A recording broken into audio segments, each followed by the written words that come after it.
Hello, and welcome to Rock Your Block, where we highlight individuals who are making an impact in our community. I'm your host, Larry Laws. March of every year marks Women's History Month by recognizing the contributions made and the glass ceiling being broken each day by women in the U.S. Army, Navy, Air Force, Marine Corps, and Coast Guard. On today's segment of First Home Alliance, we honor women's veterans and highlight an exceptional guest. Liz is known as a real estate professional, retired federal law enforcement, disabled military veteran, breast cancer survivor, and dream maker. She is recognized in her community for helping dreams turn into reality, from aiding with relocation to temporary housing, rentals, buying and selling. Liz is always guiding those in need to in the correct direction. She has assisted countless military personnel in their transition from a location to the next. She is a remarkable woman, a fighter, a survivor. She works hard and she gives back to the community in a big way. I'm proud to have her here today to share with us how she's rocking the block. Welcome to the show, Liz. Thank you, Larry. All right. How was your trip in? It was a long trip because we just flew in from Thailand yesterday. Okay. So it was a long trip, and I've got some rest and ready to rock. Yes. I'm talking about rocking. I mean, less than 24 hours. Yes, sir. Yes. And so how long were you gone? We were gone. We left on February 8th, so right about 2 weeks. It was a beautiful trip. I had never been to Thailand before, and we had a layover in Dubai. Okay. So it was really a neat time. Well, that's great. Looked like you're well-traveled. And was you traveling with family? Yes. My husband, Roland, is also retired, and our daughter, Darian, she took off the whole 2 weeks with us, so it was very nice. Okay. I want our audience to really get to know you, the person, Liz, and you're really family-oriented. Yes, sir. And so how much time do the nuclear family spend together? So our daughter just moved out this year. She had gone away to college and came back and saved up for her own first home and was able to purchase this year. Great. Such a blessing. But she only moved about 45 minutes from us. So we still try to get together Sunday dinners at least, and maybe once or twice a week. She also has our grand puppy, and we really miss him. Okay. So we try to get together with her and him as much as possible. Okay. And so you spent some time in the military. Yes, sir. What branch? I was in the Army, and that is where I met my husband. I said in the military, I was able to get my husband and my college money. Oh, right. That's what. Yes. And so what did you do in the military? So I was in communications. I was, I don't know if we call it, I did the radios back. Okay. It's been a long time, and it's changed so much now. What was the MOS? It was 31 Victor, and they don't even have that anymore. It's tactical communications. Okay. So going out in the field and putting the wires out for the radios. Mm-hmm. We'd have the old antennas that you would put out. And it's so funny, I saw one of the Jeeps that we use, and they're in the museums now. Yes, that M151. So, yes.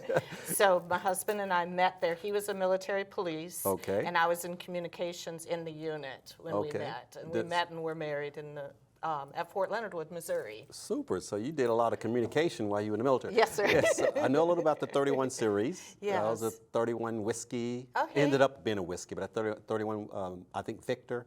Not a Victor. I was 31 Quebec. Okay, 31 yes. Mike, 31 Fox, and then 31 Whiskey. Right. Yes. And so, yes, I understand the 31 series. Yes, in Special Ops, they have the 18th series is communication. Okay. Yes. And so what are some of the places you visit while you was in the military? So I was not in as very long. I was stationed, so I had my basic at Fort Dix, New Jersey. Okay. And my AIT is the advanced training at Fort Sill, Oklahoma, and my actually only base that I was stationed at myself was Fort Leonard Wood, Missouri. Fort Leonard Wood, yes. And that's where my husband and I met and were married mostly because we didn't want to be separated. I got out of the military, and then I followed him, and together we were at so we went from Fort Leonard Wood to Fort Leavenworth. And that's when I started into federal law enforcement, Okay. which you had talked about. Yes, yes. And so why did you join the military? So Did you come in to get your husband? I Was came that in to get the college. Oh, the college, okay. I didn't know about You the ended husband. up with the husband. That was just a nice Yeah. afterwards.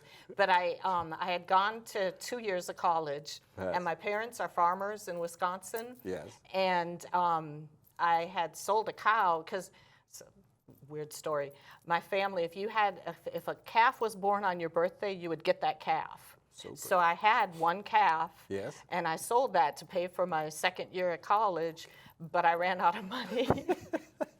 So after my second year of college, I went in the military, and to be able to finish my career in college and Yes. all of that. Yes, and that sounds great. It's a lot, and I did a lot of travel in the military as well. The same reasons that individuals join throughout history, even back then, they're still joining for the same reasons today.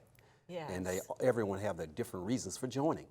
Did your expectation change from when you got into the military as to where it was prior to going in?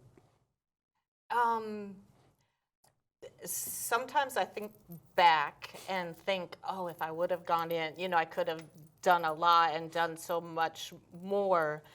But the expectation that I would go in and get the college, it didn't change that much. But sort of a segue, we have a nephew that is like a son to us, and he graduated this year and didn't know what he was going to do, and he joined the Navy. Yes. So we have a son, nephew that's in the Navy right now, and for the same reason, basically, to get the education. He knew that, he wouldn't be able to do it on his own. Yes. And so he's in to get the good education and the career. The military, you're giving your life. Yes. Anytime you could, but you do also get the good career. You Correct. get the benefits with that, and all of that. All of that. Yes. All of that. You get started really on life. Yeah. And so how did your military training, the military gave you the opportunity, and how did that help you transition into your next job in law enforcement? Yeah, so after I was out and my husband was still active duty, Roland was still active duty, and I actually, the VA does have assistance with that, and also they have a lot of job assistance. And it's much better now than it was, but they had to assist. There was a VA office actually.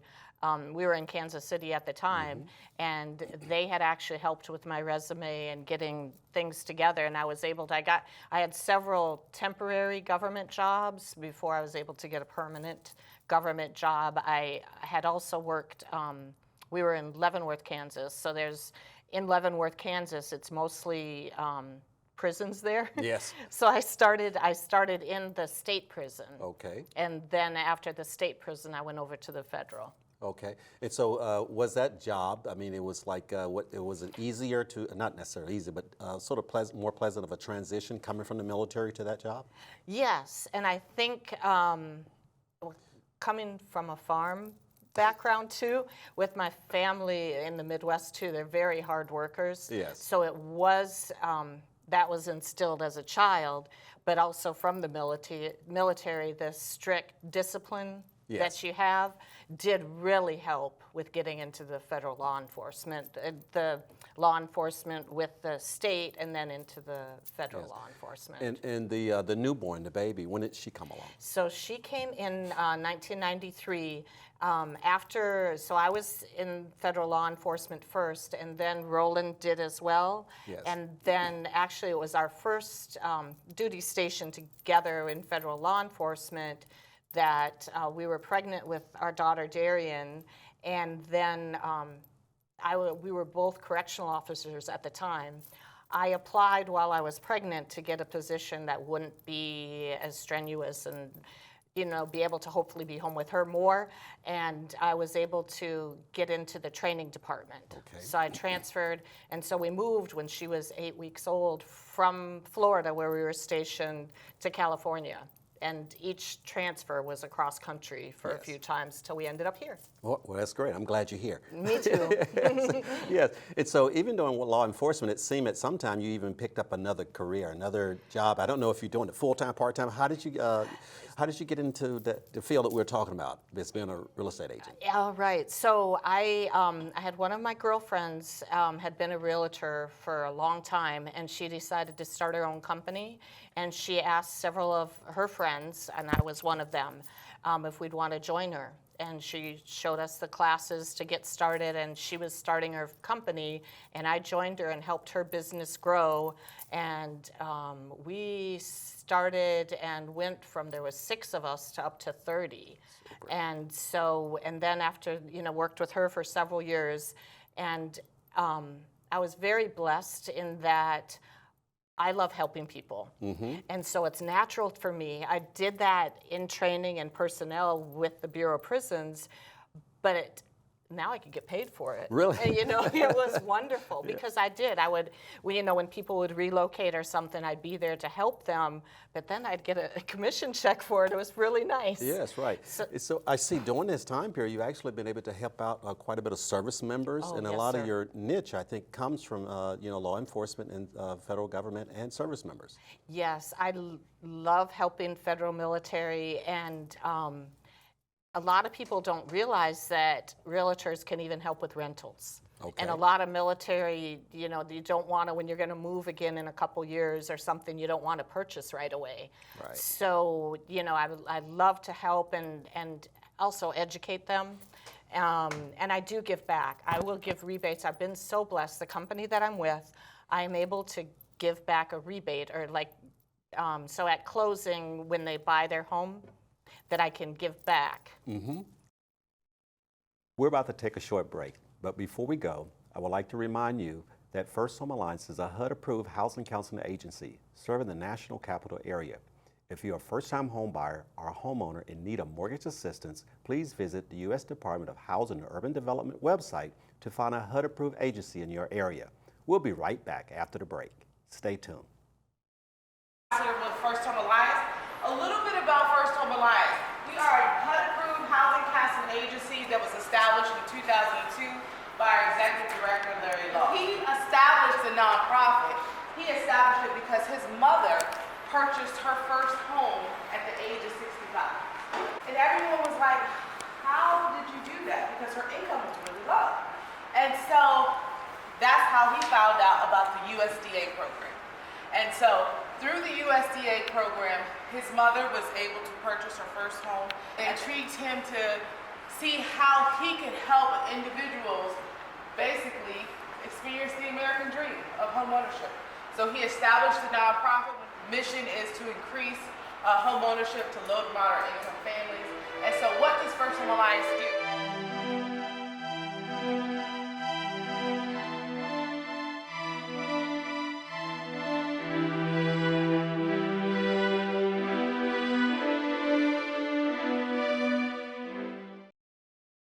Welcome back. You're watching Rock Your Block, and I'm your host, Larry Laws of First Home Alliance. If you're just now tuning in, we were joined today with Liz Blackmon. Liz, before the break, you was talking about ways that you actually help military families actually, become homeowners and transition. Tell a little bit more about that. Yes, I love that's one of my favorite things. One that was really fun, I had several Marines contact me about a rental, and I was able to help them get a rental. Their barracks, they were working on them, so it was like substandard what they said. So I was able to help. It was several, they were all young single Marines, and since that time I've been able to watch them all grow up, and they've all purchased several homes, and I've been able to give them rebates because I'm able to do that, and I've seen them grow up, and their children are like grandkids to me, and it's such a blessing to be able to help and give back and help other people realize their dreams. Yes, and I really, enjoy that being your niche in reference to helping a lot of military families. I know you Yes. helped out all the services, all the Yes. different services. I really appreciate it. And also, you're a member and have served on the board of the VA Rep. Yes. And so, Veterans Association of Real Estate Professionals. And tell us, how did you come about, serving in a agency such as that? So I get involved. A lot of it's Facebook and things, and I can't even remember. I think it was an event at the Prince William Association of Realtors, and that's where I met the board there. And I really appreciate, because their mission, they touch so many lives, and they help veterans in so many ways. Once a year, they lobby on the Hill for various housing benefits for veterans and educating people on the VA loan. So it's an organization that I love to help and support. Yes, and I remember that I think maybe in the first time I know we had worked together on some different things. You had volunteered for some certain things, and but I think we was on Capitol Hill. Yes, sir. In 2017 or 2018, there was a guest that was highlighted there, Melissa Stockwell. Do you recall meeting her in person there? Yes, I remember, and she was the first, if not the first, one of the very first female amputees from the Gulf War, and she came, and she was actually was able. She's a hero and warrior, and made it through, and yes, she was one of the speakers there. Yes. And so I think, with that, her story, and also your story, where a lot of our veterans, they one is to serve, and there's different scars, wounds, and things that we carry with us. But some have other injuries or things that they are carrying, bearing, and still moving forward. I know you have helped some other organizations. Can you tell me about another organization you have helped? Yes, another one that is amazing, and it's called Final Salute, and it's for homeless female veterans, and they have been, and not just homeless female veterans, if going through a difficult time, either financially, I was able to, so very blessed to be part of they had received a grant, and I was able to go down to Florida and be part of financial literacy training for the female veterans. And at the end of the training, and it was right before Christmas, we were able to write checks for all of the ladies to either pay their rent or their utilities for that month. And we were able to give them $50,000 from Final Salute that was given to them as a grant. So I'd love to be able to serve, through VA Rep, Final Salute, to be able to touch lives of those that have given so much. Yes, and Liz, I think you really are one of those female veterans that, and women that are really living your best life. Oh, yes. Yes, I mean, with all the things you do, it's part of you. Being in the military, law enforcement, of course, your husband, daughter, all that's all wrapped in there. But also, you have dealt with other things as well that some bring it to the attention, in reference to dealing with ailment, and some do not. Would you like to share with us? Yes. You've been a survivor? Yes, sir. And I am a breast cancer survivor. And some people, like you said, don't want to share that, but I do. As one, just to remind you, get your mammograms, get all your preventive tests that you can. I would have not found out about my cancer had I not gotten a mammogram. So definitely, if I can, and I say this all the time, and I have people reach out to me, thank you so much that, I was able to, if you catch it early, then I can still be here 5 years later. Yes. Very blessed. People don't realize there's so many types of cancer, breast cancer in and of itself, but it's not a death sentence, and we can survive and help others. Great. And some really don't know the ins and out, even though that there's some that, lose, things, and there's some that go through different treatments, whether that's radiation or chemo and things like that. But also some take medication. How important and how dangerous are Yes. in some of the medications that you deal with? Yeah, and a lot of people don't even realize, and when you're initially diagnosed, you don't. It's all very overwhelming, and the medication, like for me, I'm on the medication like that, and I did not know when I researched it. It said like if my husband were to give it to me, that he would have to wear gloves. That's how dangerous it is. But that being said, I would rather, if that's going to prolong my life, I'm going to take whatever I need to do. I did have bilateral mastectomy, and I did that. If that can extend my life and stay with my daughter and hopefully have a grandchild someday, I'm going to do that, whatever I need to do, and to help other people. Yes. Well, I really appreciate you sharing that, because your inspiration, your drive, and the things that you're doing, even with the diagnosis, that you're still doing so many things in our community. For someone that maybe, I know you already gave us a warning what to do to get ahead of this, but maybe some that are struggling and holding back, not wanting to share or not going forward with some in their career because of that. What inspiration could you give? So, my goal is, or my thought is, well, we always say our family, it's like memories are more important than things, but also work hard, play hard.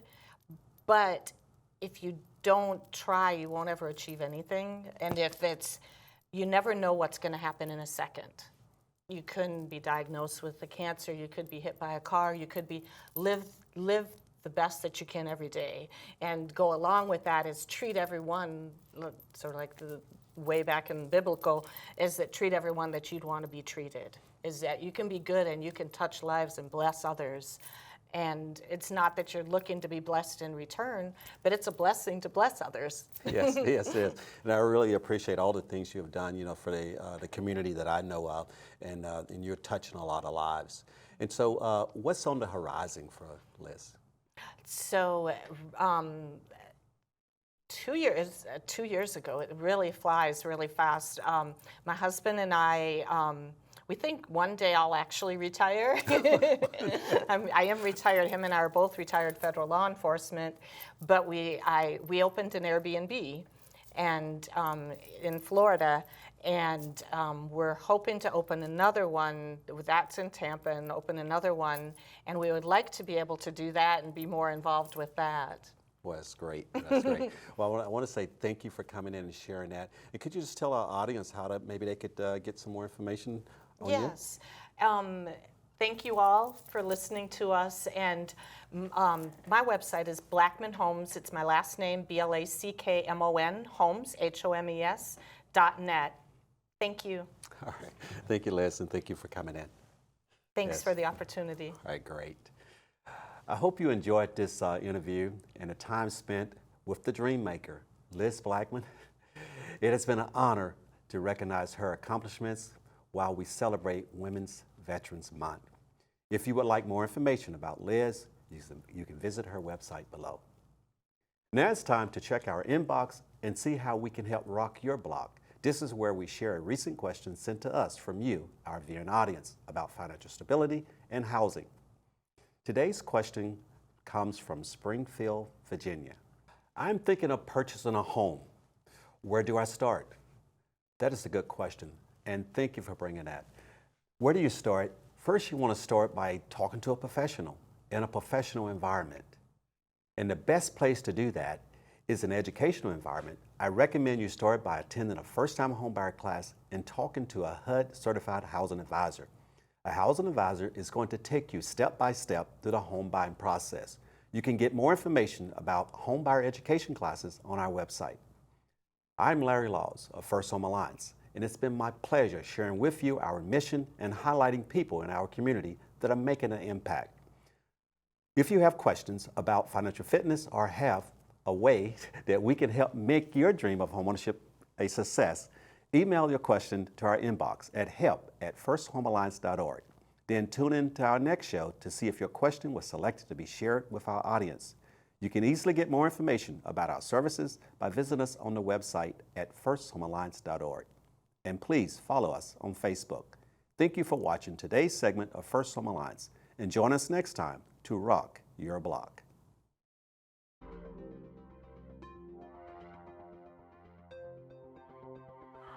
Glad to know that, some of this stuff about credit and buying houses is written down somewhere. A lot of the times it's always hearsay, like other friends or family members who have bought houses before, but they can never, tell you legit what you need to get done and do before buying a house. I definitely think this class should be required for all first home buyers because a lot of times the real estate agent doesn't explain the process to you. So I think this is very important. It's from the credit up to receiving a loan, and the most important thing is the process that you go through when you're buying the house, and there are a lot of process which you don't have idea about that before you take this class. Speakers who came up and spoke about each section, they were very knowledgeable in their field, and I felt like it was relatable. They didn't just throw out a whole bunch of terms that went over my head, but they really explained it in a way to where I understood it, and I could even explain it to my children, and it was even easier for me to take home and kind of remember and process and apply to my next steps. The process was amazing. They start first with the class before even finding a lender or agent. Because I did all that and I wasn't able to purchase. And then I was like, you know what? There's a lot of information I'm not aware of. Let me just start from the beginning to put everything on hold. Start from Piecing the information together, because you've heard things about the loans and about this and about the credit, but this is like a summary, and it just gives a clear flow of where to go with what you have and kind of building up a plan. So that kind of gives me a whole picture of where I needed to go and how to get there.